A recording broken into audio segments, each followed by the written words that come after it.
standards on an identified company, page 28. Page 30 through 31, Fed may require the identified financial holding company to sell or transfer assets, and the list goes on and on and on. The Federal Reserve that inflated the money supply helped create the money supply necessary for this housing bubble to take place in the first place. And so if you want to reward the Federal Reserve, if you want to give them even more power, then obviously you would want to support the Democratic bill. On the other hand, if you think that maybe the Federal Reserve ought to be focused on monetary supply, have their ability to still exercise their 13.3 exigent power within some limits with some congressional review, then you would support the Republican bill, again, as introduced by the gentlelady from West Virginia. Now, I know some will say on the Democratic side, well, you know, we're not really intending on bailing out all of these people, but if you build it, they will come.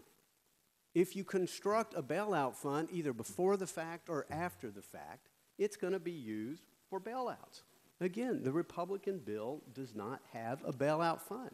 It says the best way to end taxpayer bailouts is to end taxpayer bailouts.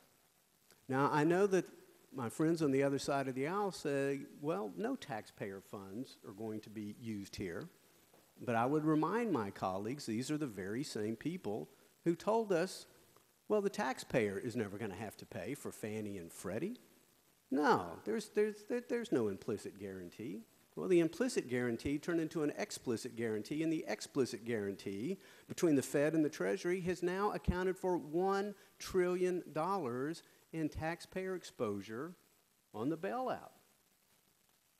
And now we look around, these were the very same people who told us, well, the federal flood insurance program will never need taxpayer rescue. It does.